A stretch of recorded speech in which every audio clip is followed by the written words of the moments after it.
pernah meminta kepada Allah, munajah kepada Allah dalam 3 doa. Di mana doa tersebut yang pertama yaitu meminta agar umat dari Nabi Muhammad sallallahu alaihi wasallam, yaitu kita sekarang ini, bahwasanya tidak didanda musim kekeringan yang terlalu panjang. Yang kedua yaitu doa dari Nabi Muhammad sallallahu alaihi wasallam di Masjid Istijabah ialah untuk tidak membunuh atau memusnahkan umatnya secara massal, secara keseluruhan. Dan doa yang ketiga yaitu doa dari Nabi Muhammad sallallahu alaihi wasallam di Masjid Istijabah, yaitu untuk tidak memperpecah belah umat Islam. Doa yang pertama dari doa Rasulullah sallallahu alaihi wasallam terijabah oleh Allah Subhanahu wa taala.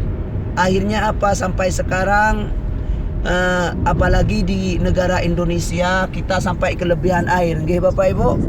Ada yang kebanjiran, ada yang kena hujan. Alhamdulillah, dengan doa dari Nabi Muhammad sallallahu alaihi wasallam kita tidak merasakan keringnya seperti kekeringan waktu dialami oleh Nabi dari umat Nabi Yusuf alaihi salam. Kita tidak mengalami kekeringan yang sangat panjang berkah dari doa Nabi kita, Nabi besar Muhammad sallallahu alaihi wasallam.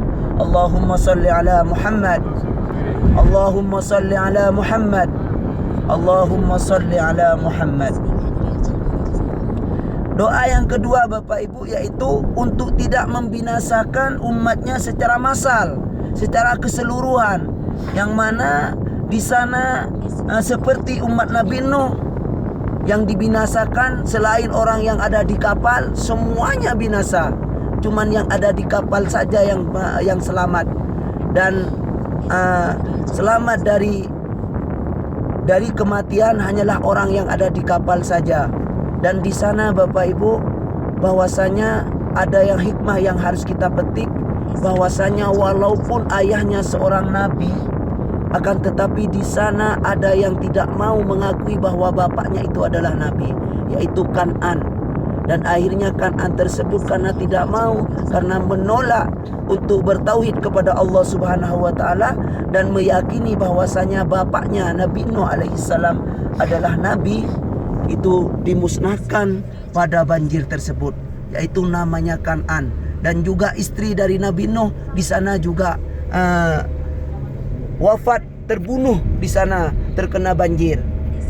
Jadi kenapa beliau Rasulullah sallallahu alaihi wasallam mendoakan kita bahwasanya kalau kita melakukan dosa, melakukan maksiat, itu meminta kepada Allah agar tidak langsung tidak diazab atau tidak dibunuh, karena mungkin Rasulullah sallallahu alaihi wasallam saking cintanya kepada kita dan mengetahui bahwa kita ini adalah umat yang sangat lemah.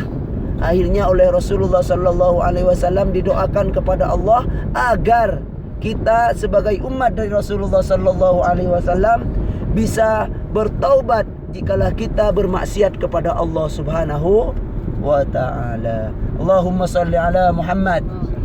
Lihatlah sekeliling kita Bapak Ibu, ini yang namanya pohon kurma ya. Udah tahu? Ya, saya kasih tahu lagi ya. Dan di depan kita itu gunung, Bu. Tahu? Gunung. Dan doa dari Nabi Muhammad sallallahu alaihi wasallam yang ketiga yaitu untuk tidak mempecah belah umat Islam.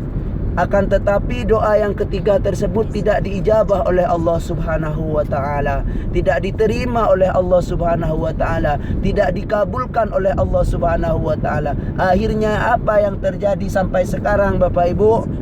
Kita lihat bahwasanya sekarang banyak aliran-aliran di Indonesia, betul? Aliran Syiah ada, aliran Ahmadiyah ada, aliran ini mengaku Nabi, mengaku ini. Di sana sekarang sudah banyak Bapak Ibu. Maka dari itu kita sebagai umat Islam jikalah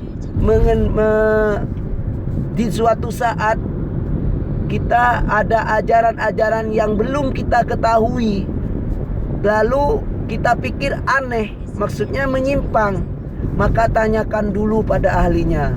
Tanyakan dulu pada orang-orang yang tahu tentang agama. Jangan langsung mengambil keputusan, Bapak Ibu. Karena sekarang strategi bermacam-macam yang diatur oleh kaum Yahudi, kaum Nasrani untuk menghancurkan umat Islam. Kenapa Bapak Ibu? Karena disebutkan dalam Al-Quran bahwasanya walan tarda ankal yahudu walan nasara hatta tattabi'a millatahum. Itu adalah jelas nyata tertulis dalam Al-Quran bahwasanya walan tarda ankal yahudu, orang Yahudi dan Nasara, walan tarda ankal yahudu walan nasara hatta tattabi'a millatahum. Orang Yahudi dan orang Nasrani tidak akan rela kalau Islam itu berkembang sampai orang Islam itu ikut pada agama mereka. Jadi karena doa dari Nabi Muhammad SAW yang ketiga ini tidak diijabah oleh Allah, jadi anak cucu kita, kita semua harus waspada bahwasanya sudah tertulis dalam Al-Quran bahwasanya orang kafir Yahudi dan Nasrani akan selalu mengganggu umat Islam sampai kapan? Sampai mereka puas, sampai mereka berhasil bahwasanya orang Islam akan diajak pada agamanya tersebut. Ini Bapak Ibu, kita akan ke Jabal Mahnit. Di Jabal Mahnit ini sejarahnya, konon katanya, saya juga belum pernah belum pernah ke Jabal Mahnit. Katanya di sini ini di Jabal Mahnit ini ada sebuah tanjakan yang mobil itu kayak seperti ditarik gitu loh Bu. Ditarik dengan qadarullah, walaupun mobil tidak digas itu jalan sendiri. Itu menurut versi sejarah. Cuman saya belum coba karena saya belum ke sana. Jadi kita ke sana bareng-bareng Pak Haji. Dan suaranya sudah mau habis. Nanti saya lanjutkan setelah pesan-pesan berikut,